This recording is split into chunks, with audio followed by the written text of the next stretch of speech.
السلام علیکم۔ ابو ذر غفاری رضی اللہ عنہ مدینہ میں رہتے تھے۔ آپ کو جب نبی کریم صلی اللہ علیہ وسلم کی خبر ملی کہ مکہ میں کوئی شخص ہے جو نبی ہیں، تو اپنے بھائی کو مکہ بھیجا نبی علیہ السلام کی معلومات لینے کے لیے۔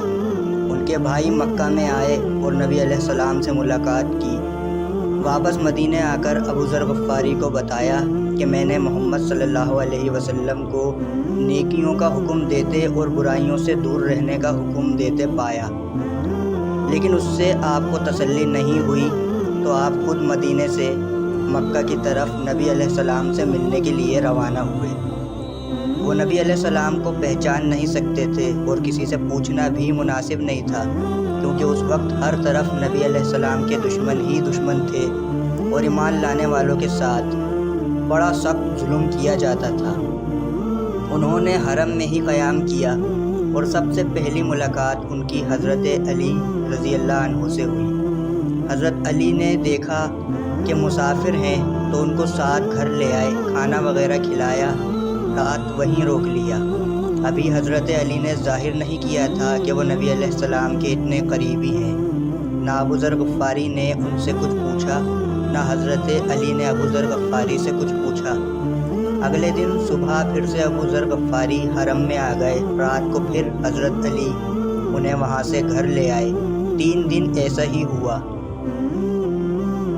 3 دن بعد ابو ذر غفاری نے حضرت علی سے کہا کہ آپ مجھے اچھے انسان لگے ہیں، تو میں آپ کو کچھ بتانا چاہتا ہوں۔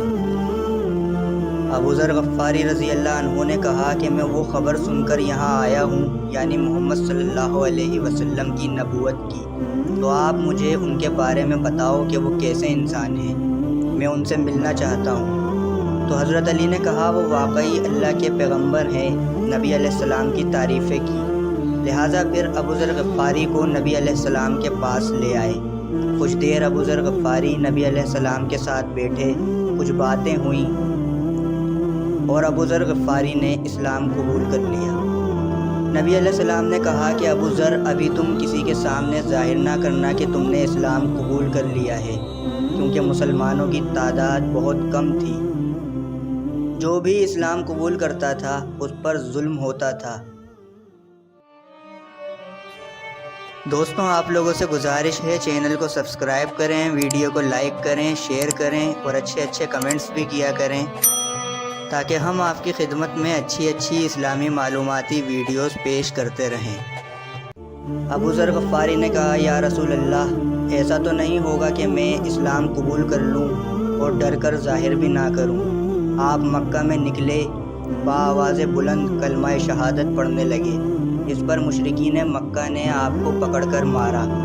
جب آپ کو مشرکین مکہ مار رہے تھے تو حضرت عباس نبی علیہ السلام کے چچا، جو ابھی ایمان نہیں لائے تھے، انہوں نے آپ کو بچا لیا اور مشرکین سے کہا یہ غفار قبیلے کا آدمی ہے، تم اس کو مارو گے، بعد میں اس کے قبیلے کے لوگ لڑنے آ جائیں گے۔ لہٰذا ابو ذر غفاری کو حضرت عباس نے بچا لیا۔ ابو ذر غفاری واپس آ گئے۔ اگلے دن پھر اسی طرح نکلے اور کلمہ شہادت بلند کیا تو مشرکین مکہ نے پھر مارا، پھر حضرت عباس نے بچا لیا۔